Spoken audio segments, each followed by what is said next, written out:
just the dynamism of this region, of this metro area, both on our side of the river and our good friends on the other side of the river in Moorhead and Minnesota, and Clay County. But this is just one of the most dynamic, exciting metro areas in the country. It really is. And I'm often struck by the fact that for a community of our size, give or take 250,000 people in this immediate area in the Southern Valley, I don't think there's anybody in the country that hasn't heard of Fargo and, the Fargo area, Fargo, West Fargo, Moorhead, this area. It just in so many different ways. You can go back to the iconic movie Fargo, the Western history, the fact that we're such an incredible center for agriculture, and now, of course, technology. And who hasn't heard of the bison? Little biased there, of course. But anyway, just it strikes me that I guess I do take a minute to talk about those things. Because sometimes when you're here, living here, working hard every day, you take it for granted a little bit, and you think it just happens. It doesn't just happen. This is an amazing place. This is an amazing place, and it's on such a wonderful track. I tell people that the largest Microsoft location outside of Washington State is in Fargo, and they go, "Huh? What?" And then you start talking to them about the 1,500 to 2,000 people that work at that campus. And that's just one example of so many really amazing companies that are here and growing here and continuing to develop. And so, once in a while, maybe somebody has to come in and say, boy, this is a really great place, so that we think about it and appreciate it and recognize what we have, and that so many people work so hard to make it happen, including a lot of great people that are here. So I want to, again, thank Commissioner Chad Peterson for hosting here at the county courthouse. Obviously, they're kind of the umbrella because they cover the whole county. And then, of course, Mayor Mahoney and Mayor Dardis for being here and their incredible leadership. And I think we've tried to really get the folks that will lead this whole coordination effort. And as I look around the table, again, thanks to all of you, not only our mayors and county commissioners and councilmen, but obviously law enforcement, Corps of Engineers. I think we have FEMA on the phone. We've got the Weather Service, which is particularly timely because with the storm rolling in, to get a chance to understand, what that means in terms of additional moisture right now. And kind of the litany of advances, as soon as I, stop blathering here, I'm going to ask the Chad and the mayors to give a word of welcome. We'll then get a weather briefing from Jim Kaiser with the National Weather Service, which is very timely. And then just the update on flood fighting activities to date, not only from the cities in the county, but also from the Corps and from FEMA. And then talk about what needs there are and anything else that anyone here feels that we need to bring up. I think we're also joined by Senator Kramer, Senator Armstrong's staff. People are here, and I want to thank them. I truly appreciate the good, incredibly good working relationship that we have. I guess by kind of way of winding up and then handing off to Chad is, and we'll get around the whole table, but we'll kind of go through that order of things in terms of the agenda. But, even though, of course, like the mayor and commissioner and mayor, I'm still very, very young. I think this is about 25 years worth of these meetings. Yes. Think back to '97. At that time, I was at Bank in North Dakota. Tim Mahoney was still in high school. I hope so. And of course, this area fought and won that flood fight. Grand Forks didn't. And obviously it was very, very difficult. But Grand Forks got the flood control that they needed. So we checked actually before coming up here about, did Grand Forks want and or need a meeting? And they really felt at this point that they didn't, because they have that permanent flood protection in place. So it's ironic here, you won the flood fight thanks to this amazing effort going all the way back to '97. And we've all been part of fighting the floods ever since then with a doggone river that flows north instead of south like it's supposed to.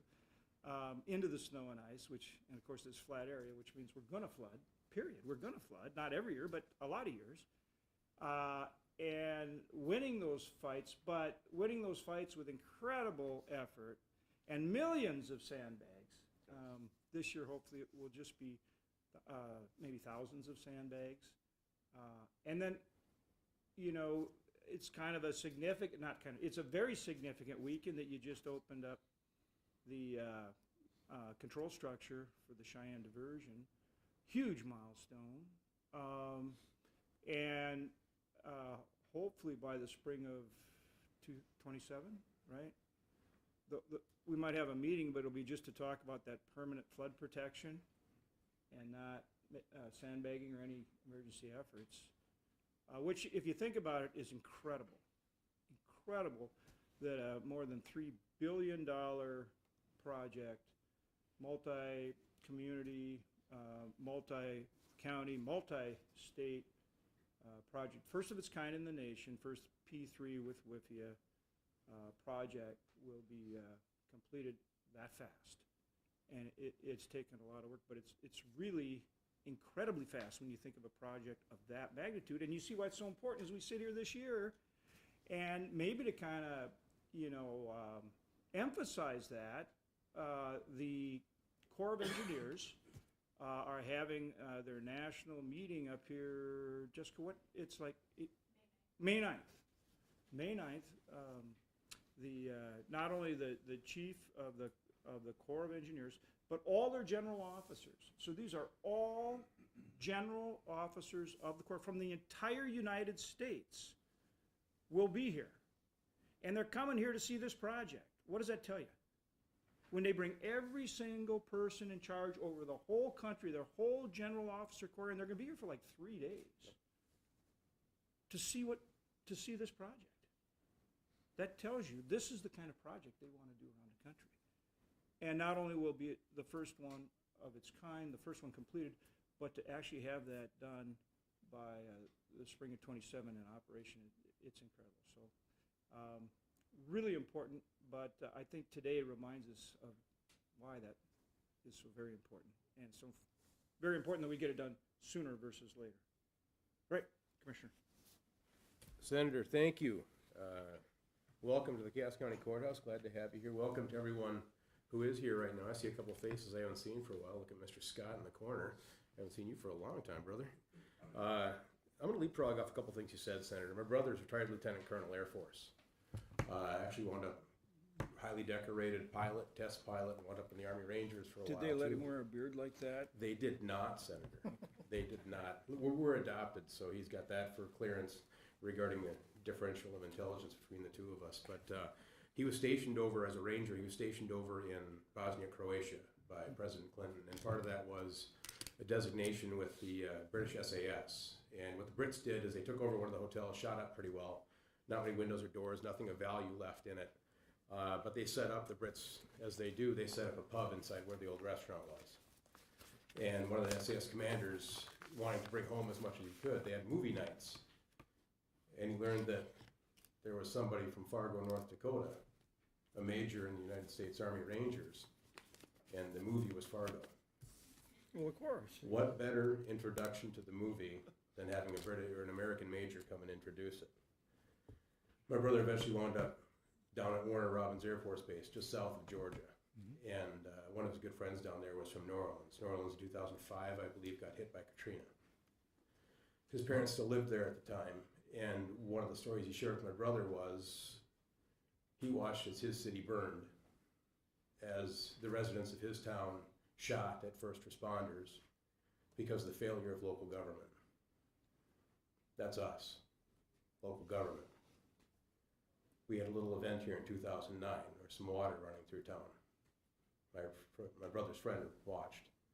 And the problem we have, if we all recall, was we had too many volunteers showing up. We had too many people that wanted to stay. The polar opposite of what he grew up with, the polar opposite of what his mom and dad had to suffer through in Katrina. Tried to convince his wife to move up here, got her as far as Minneapolis. So that may or may not have worked out depending upon what neighborhood they lived in, but regardless, the conversation happened. And our friends These 2 stories. Our friends nationwide know us. Our friends worldwide know us. We're different in North Dakota, and that's a good thing. I think that relative to what happened to some of our peers regarding something like a Katrina was, we've made a lot of hard choices. We've impacted a lot of families, from homes, businesses, generational businesses in some cases. And that has not been easy for a lot of us. But what does that mean? That means we went from making over 1 million sandbags in an event like this and having a meeting at the City of Fargo or West Fargo to realizing that this is more global of an issue, and we're having a meeting here at Cass County and having to make 60,000 bags. And we'll get into the data, but I think local leadership has made some awfully hard choices, and I can't thank the folks that have sacrificed enough, because there has been sacrifice. And I think those of us that have worked on this project over my year and people that preceded me were in some awfully difficult meetings. And folks like you, when you were governor, you helped tremendously. Obviously your leadership in DC is, we can never be grateful enough for that leadership. But gratitude goes out to those folks that have made this flood fight easier for us in the county, us in the cities. And those are the folks that sacrificed the most. So with that, Mayor Mahoney, please. Hard to top those stories. I just want to recognize I have 3 of my commissioners here, Commissioner Colback, Commissioner Strand, and Commissioner Preston. They came here and they're really excited, Senator, because this is the first time they get to make sandbags for us. And this is the first time Cool. that we've had a City of Fargo in which the needs in the county are higher than the City of Fargo. So they need about 45,000 bags and we need about 20. And that's just, Nathan, like, that's crazy, right? I mean, we're used to doing 400,000, a million, something like that, which takes a lot of people to do. I want to thank the Senator for all his hard work, because I remember going to Washington every year and asking for a little donation to help us finish the project. And one day he said, "The heck with this, I'm just going to give you the 434 million, and then you're out of here, Tim." So thank you very much, Senator, for doing that, because with that money, you will see when Nathan explains it, how far the City of Fargo has come and what the protections we have. Although this may be a 38-foot flood or 36-foot flood, we need 20,000 bags right now. We have a lot of protection. And my cohort down there, Bernie Dardis, has a good protection with his Cheyenne diversion. But we all have some concerns about this flood fight. And I just want to remind the people of Fargo, you are 90% of Cass County. Please get out there and help us make the sandbags, because we can knock off the sandbags in 3 days if people come out and show up. And that's truly what we need to have happen in this flood fight. The other thing we need is people to help place them when they have to be placed. If that'd be so kind that people can get out there and do that, that will truly make a difference in our community.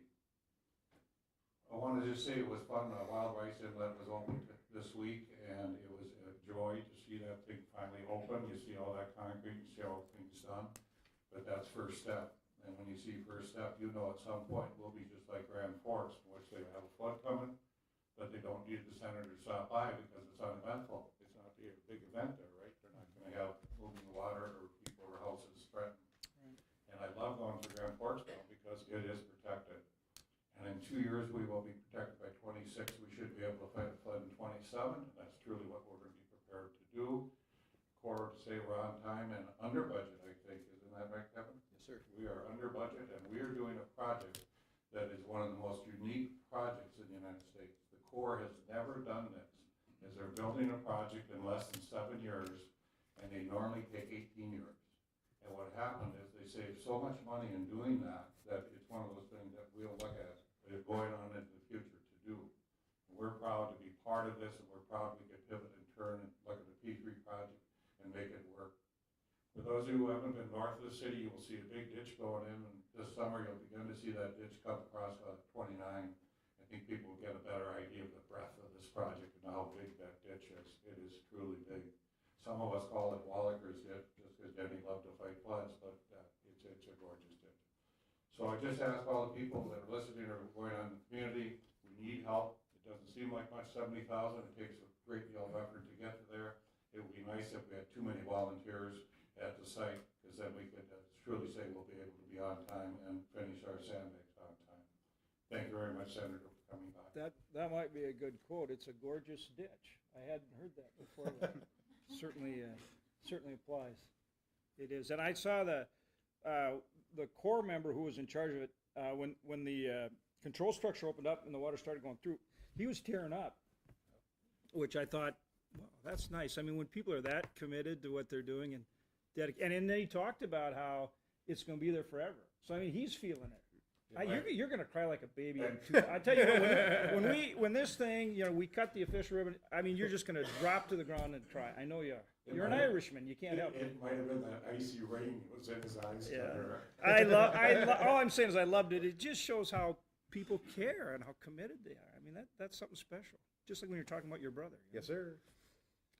That really matters. Makes a difference. Big difference. Bernie. Thank you, Senator. Appreciate very much that you're here with us this morning, gathering us all together to talk about this important issue of what our spring thaw might bring to us. Want my neighbors, Commissioner Peterson and Mayor Mahoney, to know that the City of West Fargo, we are protected by the Cheyenne diversion, and that will be operational this spring again because of the thaw and all the anticipated runoff that we're going to have. It was interesting, just when I got to the courthouse this morning, I'm having a conversation with Mr. Matt Advick, our Director of Public Works, who will be our incident commander during the events coming up. And the first thing that he told Tom from the county here is that he is committed to sending staff over to the Spiders, that the City of West Fargo will participate and will help generate the sandbags that we need to have. And I think that speaks volumes again as the efforts that we've had as communities, as counties over the years. I know that I made, this was my 7th legislative session. If you do that math, that's 14 years of asking for money. One of the critical points of this has been your leadership, Senator Hoeven, and to witness that firsthand when we were in DC together as a group, the Diversion Authority, to see the cooperation between Senator Smith and Senator Klobuchar from the east side of the river, and yourself and Senator Kramer and Congressman Armstrong was absolutely amazing to see that type of cooperation and willingness to work together. To our friends at the Corps of Engineers, to Kevin, I hope that you can express to those folks the appreciation that these communities have with regard to the work that the Corps is doing. They're building all the structures, and they are significant, and they are time-consuming, and they are very expensive. So the Corps of Engineers and what they're participating and what they're doing with our communities here is something I certainly hope that the public understands. To all those commissioners that have come before us, both from the county sides, both on Clay and Cass County, a big thank you.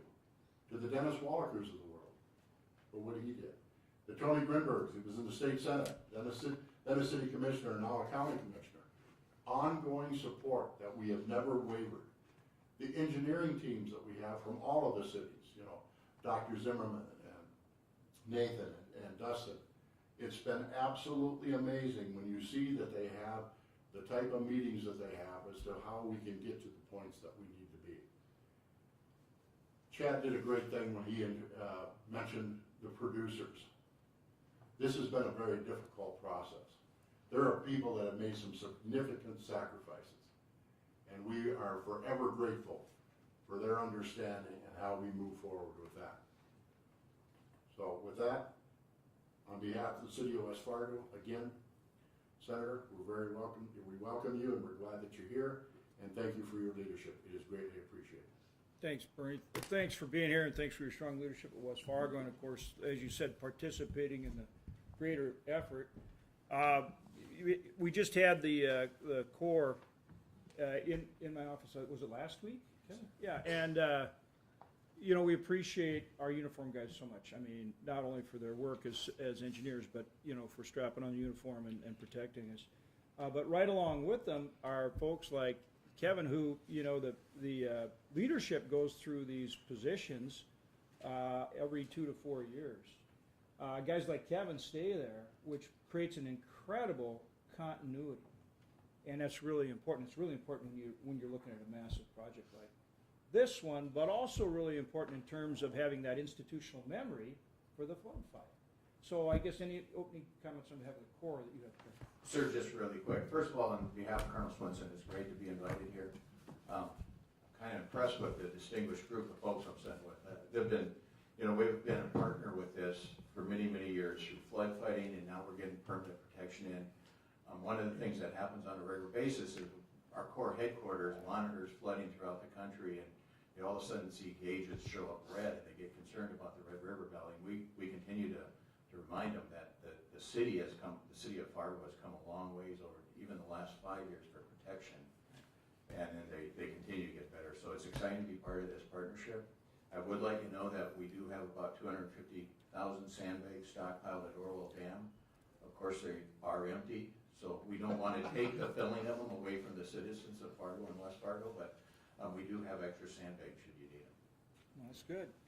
Hopefully we won't. Maybe we'll know better by the end of this meeting today. And then a quick word also from FEMA on the phone. We've got joining us Stephen Larson. Stephen, can you hear us okay? And do you have some opening comments? Senator, I believe we are still efforting that connection Okay. at this moment. We might have to circle back. Yeah, we can do that. Well, then let's go to Jim Kaiser with National Weather Service. And Jim, I guess we need to get the latest and greatest from you and figure out how that's going to change things. Yes, thank you very much. Thank you for inviting the Weather Service down. I think we have a presentation, I believe. I hope. Right, so we can see here in this map our forecast points for Cass County. And colors indicate major and moderate flooding that we're expecting. This spring's flood risk is above the long-term historical averages. Many of these locations should see a top 10 flood. We are expecting significant overland flooding in addition to the river flooding. Next slide, please. The probabilities I show are from our March 23rd outlook. They do remain valid even though that's 10 days ago. They should be used for the flood preparations. As we go through these next few slides showing the probabilities for each of the individual locations, we're going to be focused on the right side of the graph as we have a pretty strong system that everybody knows about coming up in the next 2 days that's going to add to our snow water totals in our snowpack. Go ahead, next slide, please. So here's our numbers for Fargo, Moorhead area. The black line is this year. The blue dots are kind of a historical average for flooding. The left side of the graph has been shaded out as of March 23rd. When we did release these numbers, that left slide would be in play if we remained dry and had an ideal melt. We will not be dry. So I kind of removed those numbers, and so now we're going to be kind of starting our range of possibilities for Fargo Moorhead around 35, just shy of 35 feet. And we, depending on how the rest of April melts, and if we see any rain on that melt come 2-3 weeks from now, then we would have to be focused on that right side probability where it's a 5%, 2%, 1% range. Next slide, please. This is Hickson. You can kind of see the same thing there. If we see a melt that is exacerbated by rain, we start to flirt with our historical values. Otherwise, we're going to see a top-end minor to moderate flood at Hickson. Next slide, please. For Harwood, that's always tricky. There's a very high likelihood of seeing water above 90 feet there. Harwood is the site that's most likely to struggle with near-record flooding. We'll see that on another slide. Next slide, please. West Fargo, their numbers are similar. As you get towards that right-hand side, you're dealing with major flooding. Go ahead and go to the next slide. And Kindred is similar to all of the other points in the county. If we see the rain on top of the snow melts, we're struggling with that right side of the graph. Otherwise, we're kind of in that high-end moderate to low-end major expectations for Kindred. Next slide. And Enderlin is very similar. So we can see that our flood risk is much higher than a normal year in the 50 to 25% range, but as we get closer to those top end numbers, it's similar to our historical percentages. Next slide. And there's Mapleton. I don't want to forget about the Maple River. It also has that same look of increased flood threat. Next slide, please. So here is a depiction that shows Harwood a little better. The 10% number of Harwood is near the flood of record.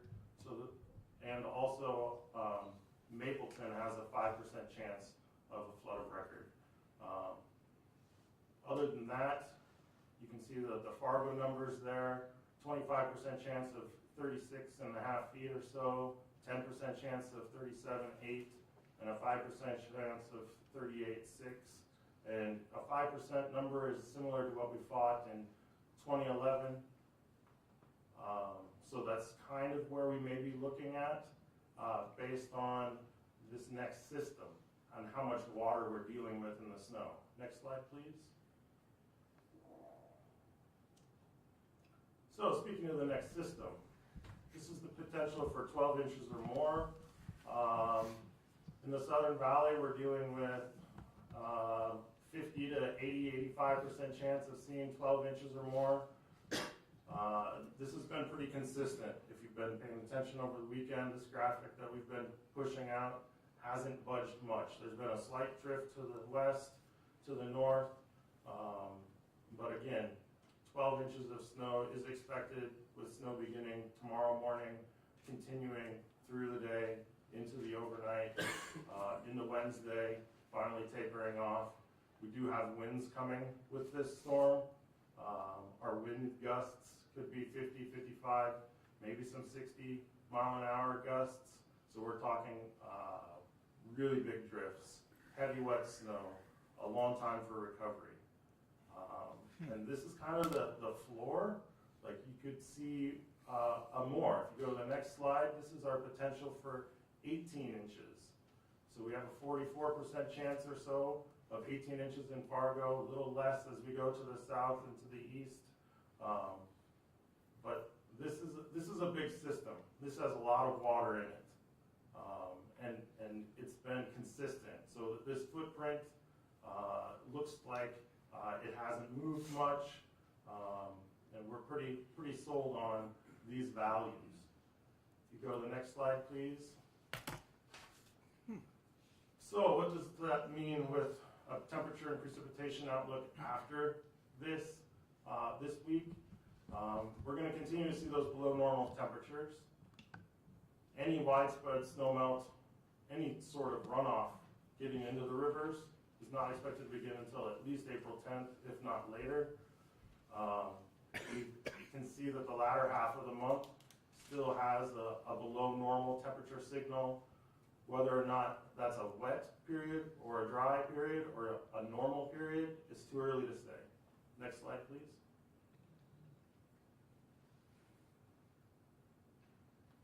That was all I had. That's all you had. Very good. I was expecting one more slide. So it's actually hidden. Do you see that over there on the left? Yeah, could you unhide that, please? Thank you. So this is the Fargo precipitation since November 1st. Lots of graphs. Lots of lines on the graph. The top line is 09. That's a precip total of near 9 inches by the end of March there. The second to top line on the far right side of the graph is 97. The light blue line there, the third line, is 2011. And I put that line on there because that's where, after this system, I think we'll be. We'll have about another 1.5 inches of liquid, in that green line, I believe that's the color, with the black dots there leading, is where we are now. So we're right around 5 inches, just a little. At 1.5 inches, we're going to be at 6.5 inches or so, and the 2011 flood accumulated or occurred with roughly 6.5 inches of liquid precip around Fargo. Any questions for the weather service? So that storm that's coming through is the red part, that's gonna be the heaviest snow. Yes, that's And where then we're the expecting. kind of, the colors out to the yellow, somewhat less. Somewhat So less. it's coming right across Fargo and points east and west. It sure is. Yes, it is. And you think it's 12, possibly 18? It's a 12, possibly 8. I think It somebody. it ain't likely to be less than a foot. No. And if it is, it's still going to have the liquid water in it because it might be more of a mix, say Fargo South, and so we might see more freezing rain, sleet, which still holds the same amount of water, it's just less snow.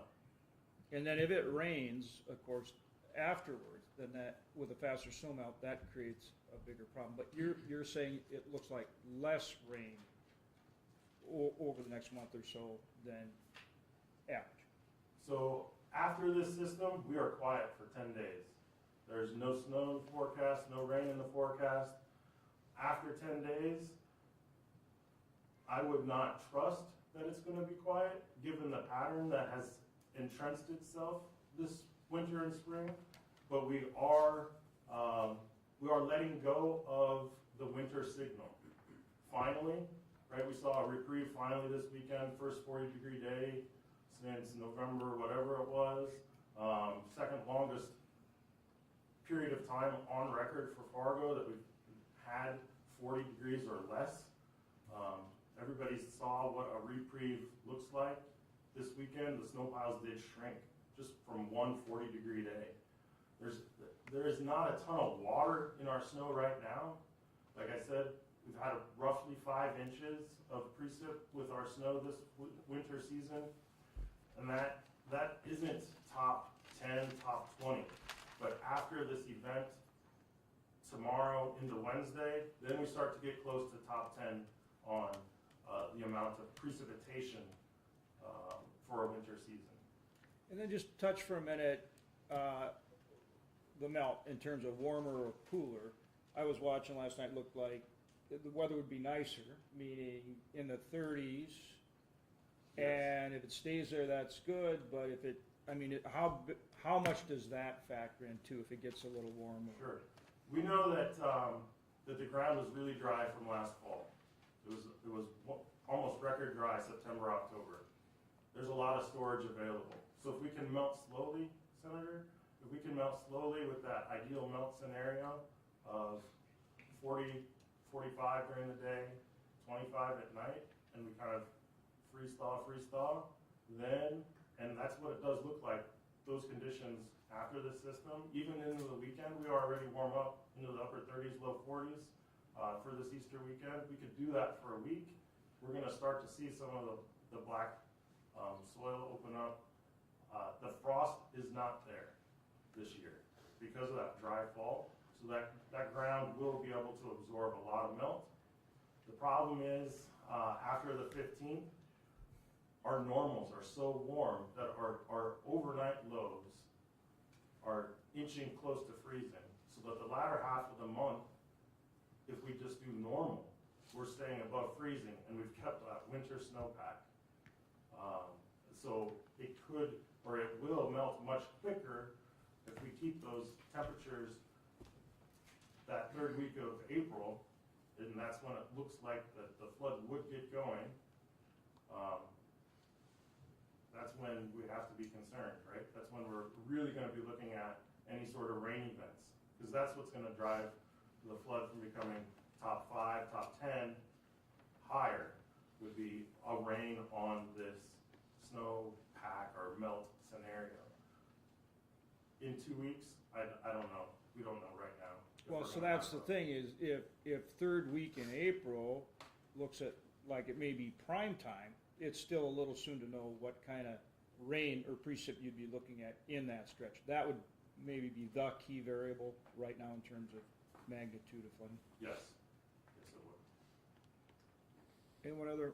Any other questions for Jim before we? Senator Sherlin, Yeah. Commissioner Sherlin. Hi, Sure. Mary Shirley, Cass County Commissioner.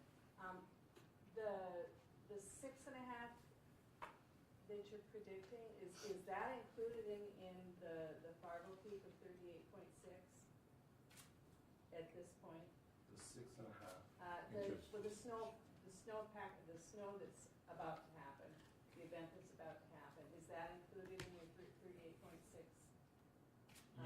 Yes. Okay. So we generate those numbers from previous year's events, and previous years have had Aprils with this type of an event.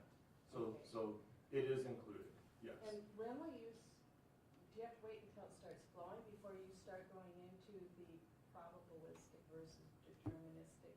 So we've done probabilistic, so yes, we'll do deterministic when we can, when we expect the rivers to get moving, right? So 7 days before we think flood stage will be reached, somewhere in that 5 to 7 day window, we'll start issuing deterministic. Great, thanks. Yep. Any other questions for Jim? Okay, well, we'll keep going then, and we may come back to you as we go through some of the preparation efforts. So, at 38.6, that would equate to which year's flood? It would be similar to 2011. And how many sandbags did you need then? Remember? You're going right into my presentation a little bit later. Oh, good. Well, then I don't want to steal your thunder. I'm just trying to create some interest for you, man. Yeah. Because I think this is a really important point that we keep in mind as we work this. Yeah. Okay, I don't want to steal your thunder. We'll just let the suspense build. For you. Okay, Chad, back to you for flood prep efforts for the starting with the county. Yeah, Tom, do you want to lead us off? All right, sure. Okay, my name's Tom Susi. I work for the Cass County Audit Department. I'm the deputy county engineer there. Jason and I. Jason is the county engineer. Our Cass County flood fighting strategy, we've had public meetings with the cities of Kindred and Harwood, and both were well attended. Very good information that we got out to those citizens at that time. Right now we're preparing for basically the 38 plus some pre-board, and on the Cheyenne River, for right now it's a 91 to 92 range. So up in the Harwood area, and then in Kindred would be like 20.5 to 21.2 in that range. We're preparing or planning for those numbers. And out of Mapleton, we're looking at 22.4 to 23.2 in that range. So this year it's just so with the way the wind was blowing so crazy all winter here, you know, it could be a different flood than in the past with some of the drifting and the snow that's accumulated in some of the shelter belts. So that's always another wild card that could happen where water had run across open fields before, and now it would be it may change where it may hit snowbanks that weren't there before, and it might change direction and could possibly head to someone's home. But just one thing to be aware of, or just to watch out for. Next slide, please. So our just the above map there does show the kind of where the outside of the City of Fargo, where Cass County steps up and does some flood fighting measures. So on the left side there, kind of the upper right, there's locations there along the Red River where the roads in that area are in the existing levees. The roads are the lowest right now, and they're good to about 37 feet. So that's where we would deploy some trap bags so it's maybe hard to see there, but there's kind of a red dashed line in the upper right of that left photo. Right in there. So that's right around that 37 feet. And then we move to slightly south. 76th Avenue South, so 76th Avenue is about basically 5 miles straight south of I-94, to put it in perspective, on University Drive, and that's where Cassidy one starts. So those two locations are where we would, it makes sense to build trap eggs on existing roads rather than deploy a lot of sandbags in those locations. So, in the past, we have done more flood fighting to the west there. And the other one, I guess, is North Fargo. Go back to the previous slide. The North Fargo area, so that'd be County Road 20 is about 1 mile north of County Road 20. It's that first subdivision on the bottom there on the right. That's Stockman's in the City of North River. And then you go all the way up to the north part of that, and that's the Highland Park area. And that area there is they're good to about 41 feet up there, so they're in pretty good shape in that end. Only thing is that there is a drain that in between those two subdivisions, drain number 10, at about 37 feet. Water does overtop that, but you can come in from a different direction. So we track those areas and looking at the forecast to see if there is any possibility of if we need to deploy or build anything up there, we need to do that before that drain 10 gets cut off. Next slide. So this is the Cass County Highway Department. Basically, we're located about 2 miles in from the interchange of I-94 on Main Avenue in West Fargo. And that building off to the right there is our sandbag warehouse is located, and the south end of that is where we'll set up our spider and our sandbag operation. As right now, we're building about 60,000 bags, but we can always increase that based on the forecast. We have that ability to do that. Our plan is, as of now, to start on Tuesday after Easter, and we'll go Tuesday, Wednesday, Thursday, and we'll go Friday and Saturday if we need to. But if we get like Mayor Fargo said, if the volunteers and we also working with the schools and in Kindred and Castleton and West Fargo and also in Fargo to assist our efforts, and also different groups. So with all that participation and that help, I'm very confident that we'll be able to meet our goal to build all those sandbags. Next slide, please. Maybe I'll wait with that part now till further on down the bottom here. I guess what this year's slide, there's more information there. I guess I'll let others discuss their topics for this part of the meeting. Thank you, Tom. Sure. Yep, Chuck, well, any other presentations you want to be having? I think we're good.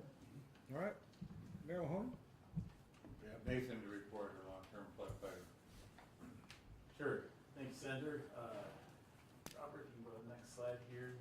So the first slide I have here in a second is the amount of miles the communities of Fargo and Moorhead needed in 2009.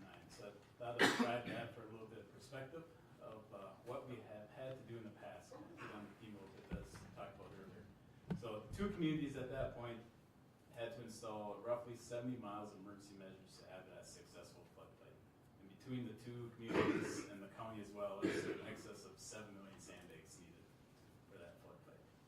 Next slide, please. So then the next one, similar to what Jim Kaiser was mentioning here, with this upcoming spring flood, I figured it may have the chance to get to that 2011 event again. So here's a slide that showed what Fargo had to do in the 2011 event, which was just shy of about 30 miles of emergency measures needed there, and almost 2 million sandbags we used at that point. Next slide. So what have we been doing since 2009? Though? We've been very aggressively constructing a lot of flood walls and levees throughout the community. To date, we're at about 27.5 miles of levees and flood walls built. If we had a floodplain similar to 2009 this year, that would reduce our sandbag count by about 5.5 million. So we need roughly 500,000 sandbags if we had basically a 41-foot crest. Total project cost of all these levees and flood walls was about $350 million. There you go. Yeah, $250 million, and anywhere you can kind of, the map's a little small here, but anywhere you see color on the map on the right-hand side is where we have been since 2009. So we've been up and down the river corridor, as well as out on the legal drains, out in the southwest corner of the city, and even constructing the northerly line of protection north of 40th Avenue North or north of the airport.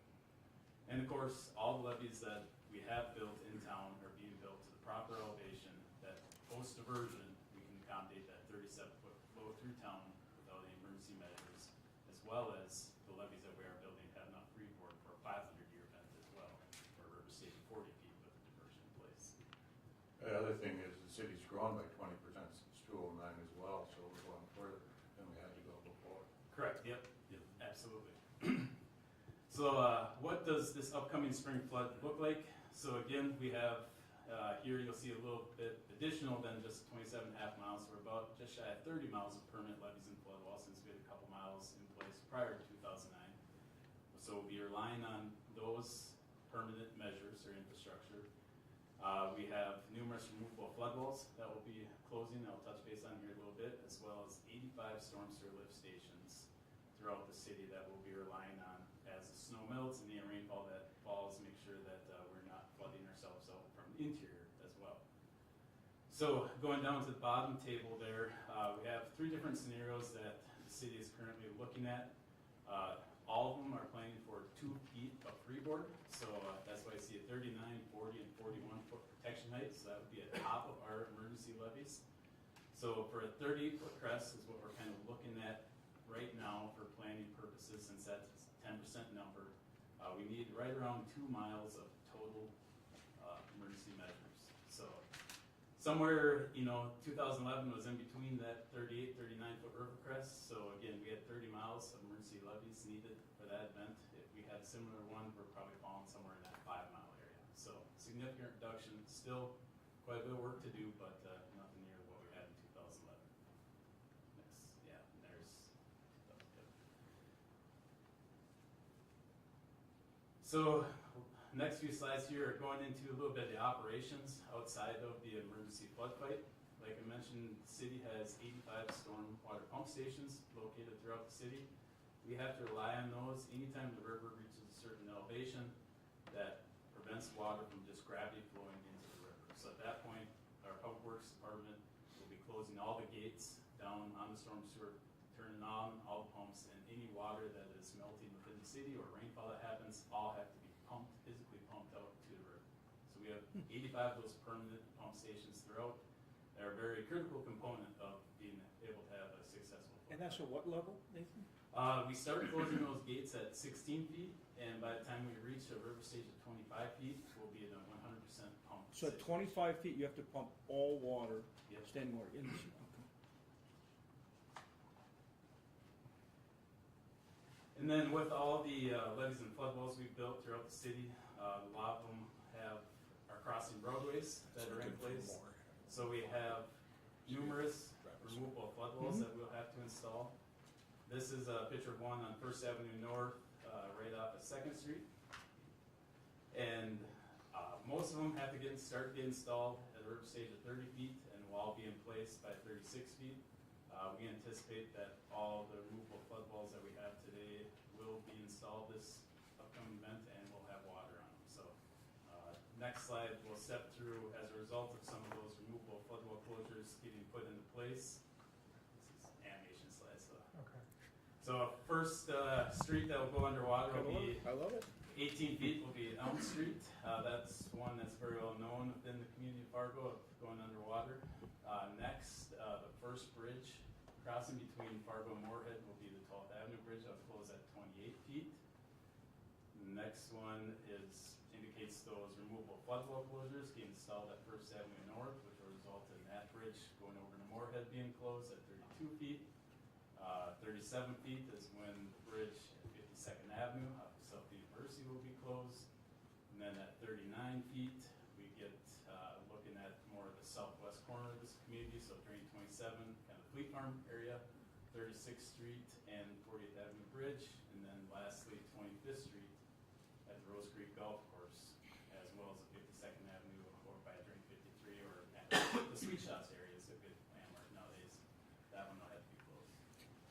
So, once the permanent, flood protection is completed, those steps up to 37 feet potentially would still have to.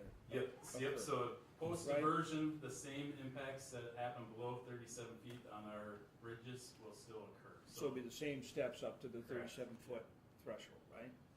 And for your permanent flood protection through the city, when you say it's built to 37, that means it's actually 39 feet? So our permanent measures are actually being built to sufficient 3 feet of freeboard for our flood record. So our flood record is 41 feet or 44 feet. So all our top of our levees are 44 feet.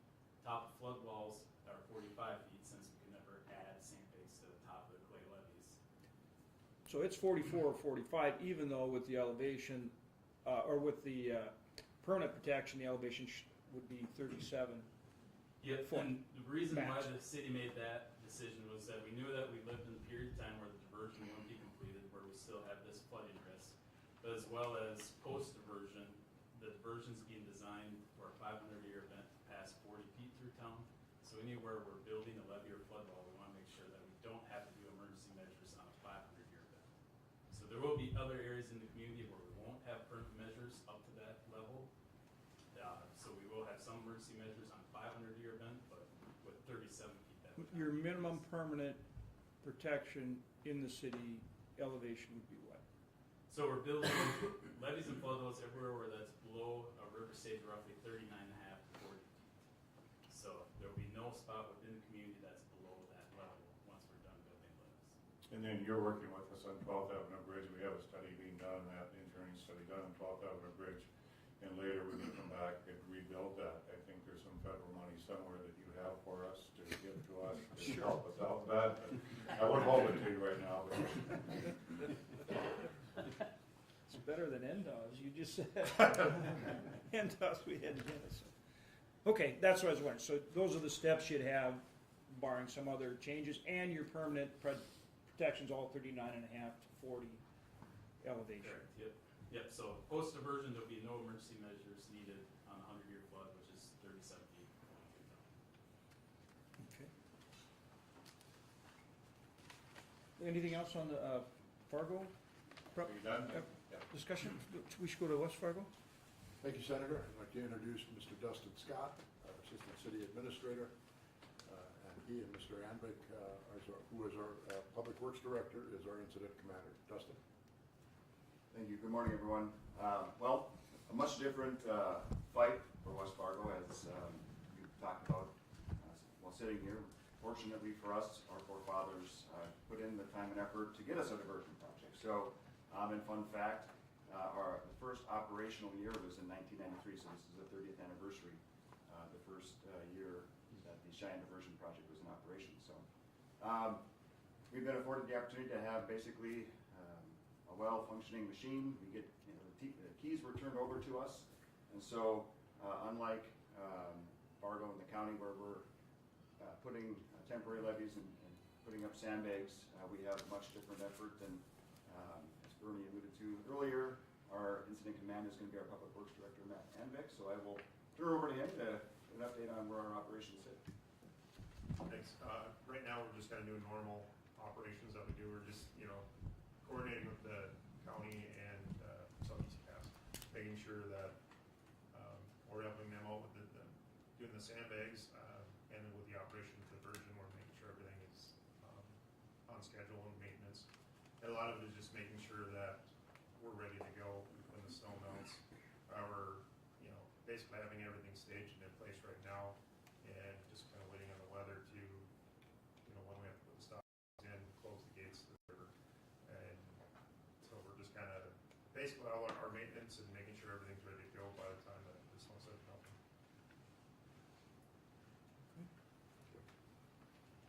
That was pretty succinct, Mayor. That's Pretty good. succinct. Yeah. For those that don't understand how our diversion works, we have gates at the I-94 interstate. So when it's fully operational, the Cheyenne diversion, our gates close at the I-29. So there's no water coming from the Cheyenne River through town. All the thaw that takes place in town goes to the river with our lift stations and the like. So the water diverts from the Cheyenne River at Cheyenne Street and I-94 and runs west and meets up with the Horace diversion. So there are gates that stop the Cheyenne River from going into our community. So all the water that we deal with is thaw water from our city, and our lift stations take it to the river. You also have the capacity once that starts to fill up, we can pump on the north end of the community up by Public Works, we can pump that water that's in the Cheyenne River within the community into the Cheyenne River on the other side. So, Do you have the same issue that Fargo does then at 25 feet, you have to pump all that runoff water into the potentially, channel, depends river? on the amount of runoff. And we don't make the determination of when we close at our gates. Because it is the diversion, the Corps of Engineers directs us when that process takes place. So we work very closely with the Corps. We have gauges up and down the Cheyenne River at our bridges and the like, and that will dictate when our diversion goes into action. And then as far as the sandbag operation, talk a little bit about, if you would, how many sandbags you think will need to be made, and then also for individuals that need to get sandbags, how they go about, getting them, and some of those kind of things. That would be a county discussion. Obviously, what I said earlier is that, our incident commander has committed to Mr. Susi that we absolutely will participate as a city, and I think that as the county continues to communicate about those communities within Cass County, the Harwoods of the world and the Mapletons of the world, we would encourage every city and every neighbor within Cass County and neighboring counties to step up and pitch in. These are our neighbors. So with regard to that question, I'd have to defer to the county, Senator. Okay. Senator, just to piggyback on something you said earlier in talking about the flood protection that is now in place in the city of Fargo. Very early on, when we got this spring flood outlook, between Jason Benson, our county engineer, who will be our incident commander for this operation, and Mr. Borboom, there was a recognition right away that if we really get to that 10% probability, the greater need is going to be on the county in terms of just the raw number of sandbags. And so but knowing that there's still some need within the city, it made perfect sense for this to be a collaborative effort that's done together, and that realization and that plan took about 2 minutes to get in motion once we had everybody in the room. But there was a recognition that there's a shift here, and there was the burden of these emergency measures would be in the county rather than in the city, so it made sense for us to lead the effort. So that's where why we're taking the production out at the highway facility. It will be under the direction of Mr. Benson, Mr. Susi, have policies in place for how bags are distributed based on historical needs, as well as folks that above and beyond that, if they have feel like they think they might have something different, there's a policy where they can reach out and pay $100 for 1,000 empty bags and a load of sand, and can fill sand on their own. So to your point earlier, recognizing that there was a bit of a shift there, and we felt that there was a very appropriate role for the county to take the lead in that.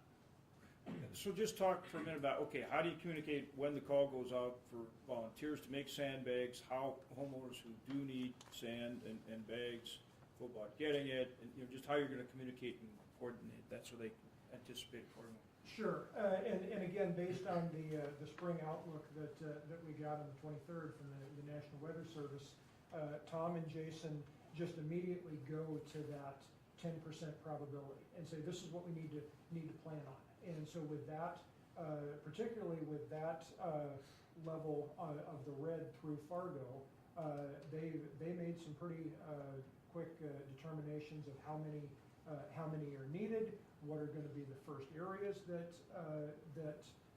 need to be protected, how are those going to be protected with sandbags, with trap bags, and those and that got the process going of saying these are going to the need at that level is greater than what we could do, say, working internally. So that number of bags triggers that, okay, we're going to need some public help, and so within our flood operation, our public information officer has already been working with the schools and lining up volunteer times for these days that sandbag operation is going to be open on the week of the 10th. At this point, we have the shifts identified, and as is always the case, the number of requests to help, I believe, outpaced what we need. So we're going to put everybody to work, and we're going to have plenty of bags. And with some of these latest forecasts, we've actually upped our number of bags within the county, just so we're not ever in that position that you wouldn't want to be in of not enough, and looking back retrospectively, what could we do? So we're going to have enough for the county, we're going to have enough for City of Fargo, we're going to have enough for City of West Fargo, and then a buffer number on top of that, because I've been listening to Tom Susi long enough to say that in addition to all of the areas that typically flood at a given river level, you also throw in a plugged culvert, or you throw in a ditch that isn't open where it normally is, and you could get water across a field that has never flooded before. And I think Tom has been on farmsteads at 2 and 3 in the morning sometimes. Yep. And that's taking emergency measures. So we have everything that we have a calculated need for, and then a buffer above and beyond that. How many bags are you planning on then at this point? Right now, with numbers that we're looking at today, it looks like 60,000 for Cass, 20,000 for City of Fargo, 5,000 for West Fargo, and then that buffer number of about 10 to 15,000 just for the catch-all above and beyond that. About 100,000. Yeah. Okay. Well, it's heartwarming to hear that you got more volunteers wanting to come than you need at this point. And I know it has nothing to do with those kids wanting to get out of school for a little bit, but that's really cool to hear. So that's fantastic. How about, okay, we've got law enforcement too. How about for any kind of emergency response, or any advice you have for folks, both in terms of anticipating, the flood, what they should be doing, and then if they have a problem, any advice as to how they should ask for help? Sure, Senator, I can take that if you'd like. So we've been planning for a while now, the Cass County Sheriff's Office, excuse me, with how we would respond to this particular event. And so our efforts are going to be concentrated on, of course, public safety as number one in protecting life, and then keeping the peace and protecting property. And so three crucial areas are going to be, of course, personnel resources, equipment resources, and communications for us. And as far as personnel resources, we have approximately 35 patrol vehicles at the Cass County Sheriff's Office that we can activate for an event like this. And then we have our emergency response team callback, in which we can activate 140. We have access to 140 sworn peace officers if we need to do that. So that would be our response as far as personnel, as far as equipment. As you remember from years prior, when we have the flooding events in Cass County, we were really reliant upon the Coast Guard and the U.S. Fish and Wildlife Service for boating resources. And those boating resources were very important as far as getting resources to people and being able to provide public safety and evacuation means if we needed to do that. We were restricted because we were relying as Fish and Wildlife and the Coast Guard as far as time constraints and things like that. So the state was gracious enough to partner with the Cass County Sheriff's Office and purchase us 2 of our own airboats with accompanying vehicles to pull those. And so we have those resources here now, and if everyone remembers, part of that deal for the Cass County Sheriff's Office is that we would go anywhere in the state and provide rescue operations to other agencies if they needed that. And so we're always certainly happy to do that and converse with Grand Forks pretty regularly as the floodwaters move through our area. So we've got our boating resources. I've also reached out to Burleigh County, Grand Forks County, and Mercer County Sheriffs. And they would also partner with us and bring their boat resources here if we need those. So we've got those capabilities as well. We also have UTV and ATVs available in our resources that we have here at the Sheriff's Office that we can utilize for flood efforts like this. Our 2 partners over here with Fargo Police Department and the West Fargo Police Department, both chiefs are great partners to the Cass County Sheriff's Department, and we certainly appreciate that. And I know that if I gave them a call, they would certainly send resources to us if we need those. So that's not a question for me at all, and I appreciate their partnership. As far as flood mapping and stuff for our efforts, we typically break down, as everyone knows, Cass County encompasses 1,768 square miles. We have 27 cities within Cass County, but we're mostly going to be concerned about the flooding corridor. And we break down our patrol efforts to that corridor, and we assign specific patrol units to just converse with the citizens along that corridor to make sure that we're able to provide them with what they need, and that they know that their sheriff's office is there to partner with them and work with them if they need anything. And then lastly, that 32-foot level on the Red River is an important level for us as well. That's a trigger point for us to open up our Tactical Operations Center, which we can do at our law enforcement center. And that's a crucial piece of our flood fighting efforts because that gets all the important players in one room, and we can provide better communication efficiencies and resource efficiencies to our citizens if they need something, because one phone call into our flood hotline can get everyone in the same room talking, and we can figure out what resources we need, and we can get that to our citizens, and they don't have to call around to 5 different numbers to look for assistance. So we would conduct that at 32 feet. So we've got a lot of things in place. We're ready to go. Our staff has got all of our vehicles serviced, and all of our personal gear is ready to go. If somebody needs help, that you mentioned a number or communication system you activated 32 feet, what is that? That's our Tactical Operations Center.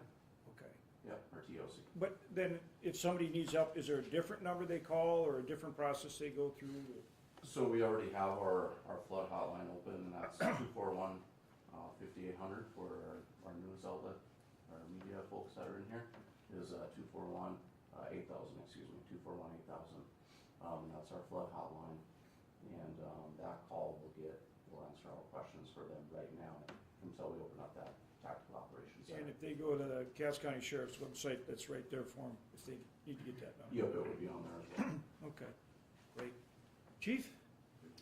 Well, I think as the sheriff said, we will assist in any way possible. I imagine once the TOC or the ULC is operational, assisting with staffing to properly run that. That'll be a 24/7 operation, I imagine. This will be my first flood adventure. But we've got a lot of folks that could assist with staffing at supervisory ranks as well. Assist with traffic escorts through town as needed, and just assist the sheriff in any way possible.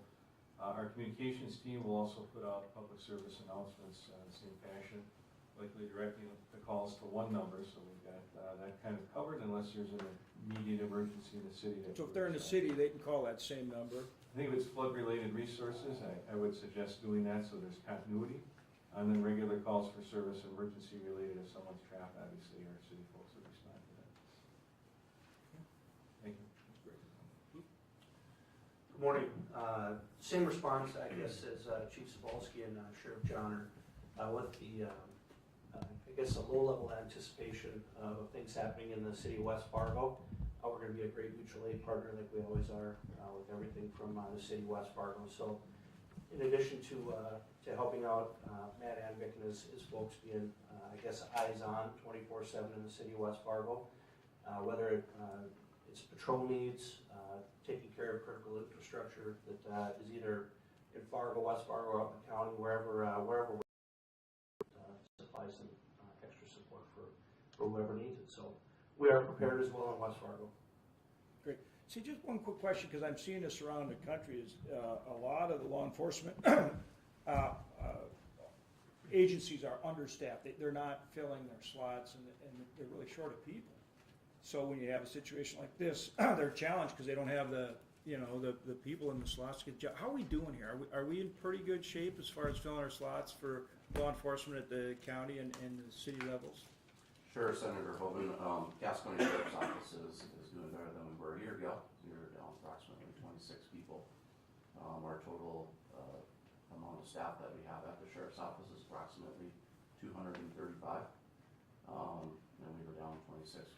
We're down to 13 now, so we're moving in the right direction. Good. How about cities?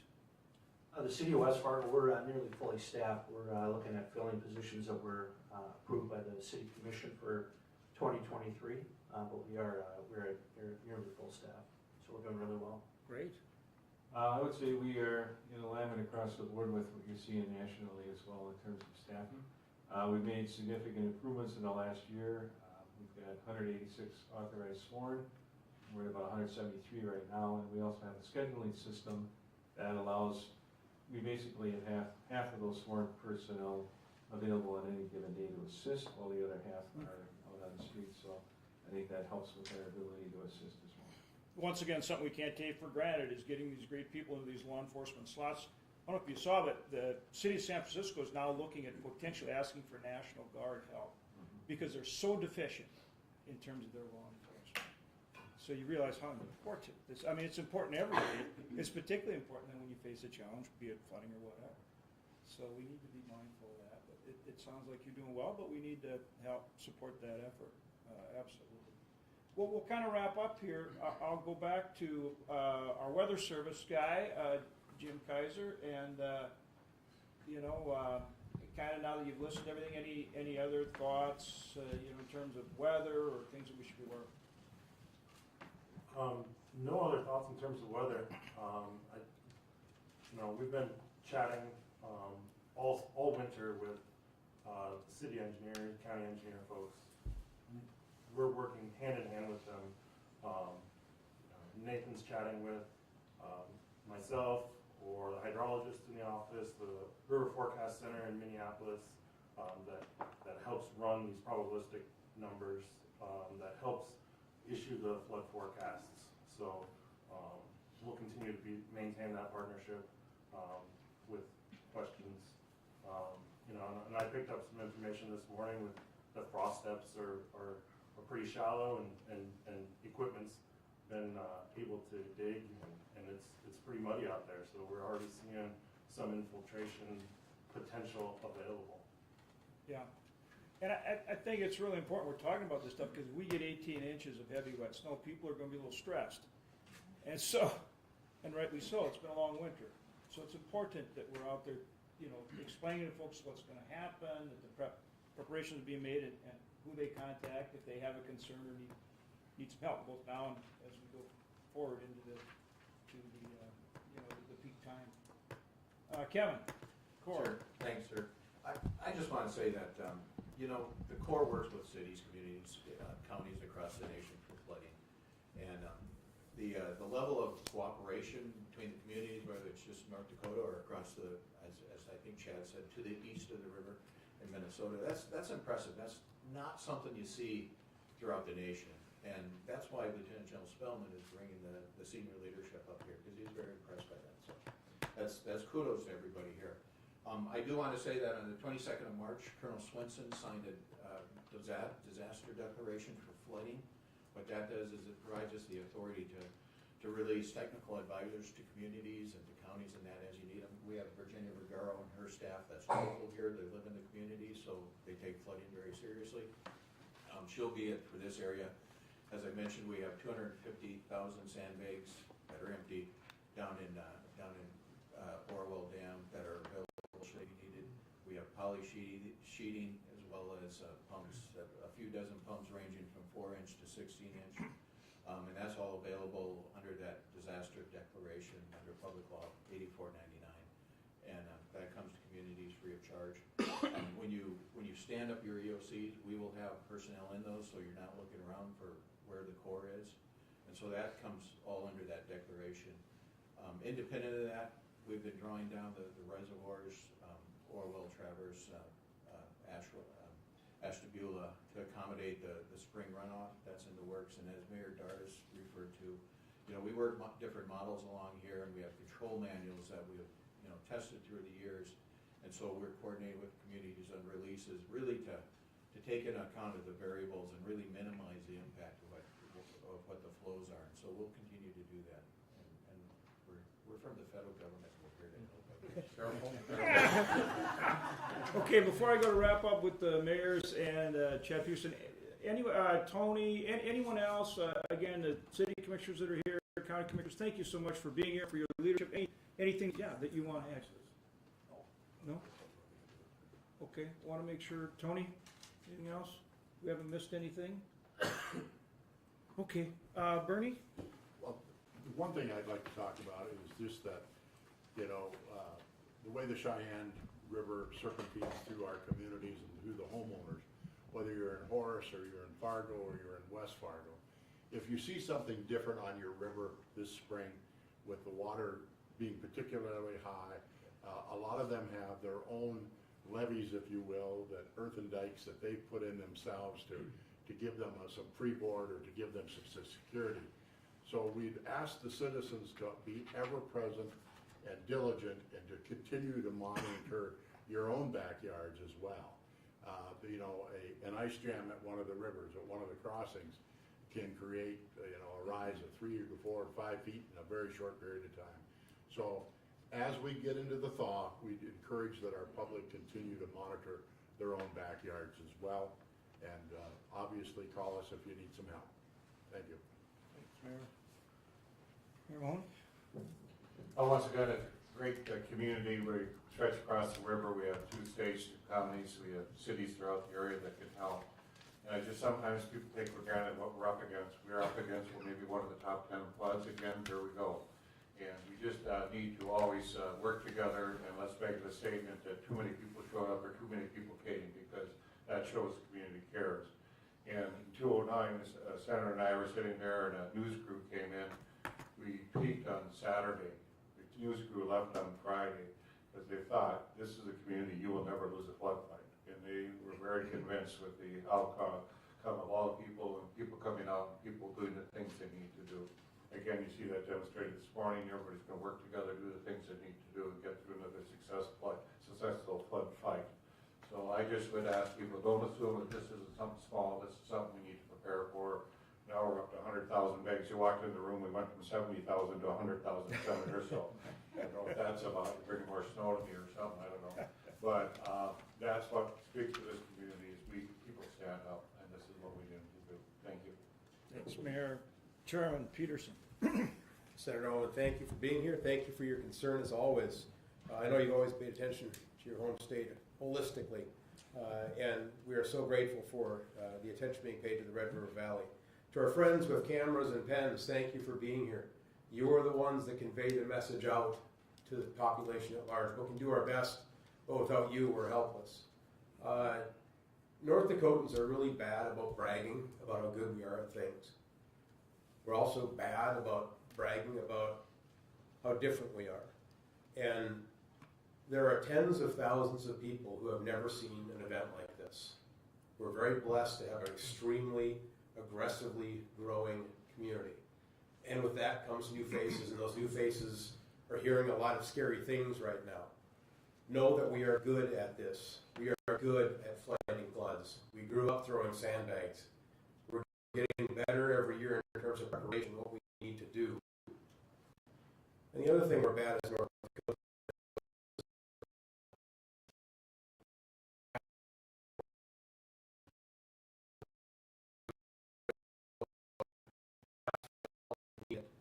this is not the time to be tough. We are here, we are capable, we are able, and with everyone's help, we're going to do a good job. Thank you, Senator. Yeah, thanks, Chad. Thanks to everybody for coming out. More importantly, thanks for all the work that you're doing and the incredible coordination. And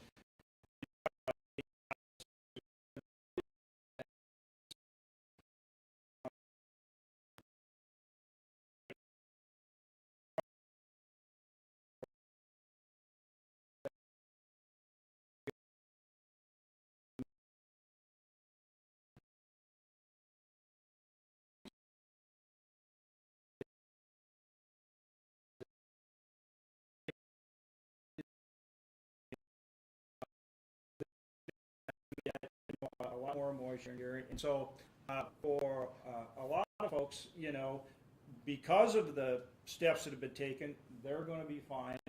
But for the folks that are going to flood and are going to face flooding, this is still a difficult and stressful time. And so it's very important that they know who to turn to get that help. And that's what we're trying to do, is make sure that they realize that you've got all these professionals here in the region.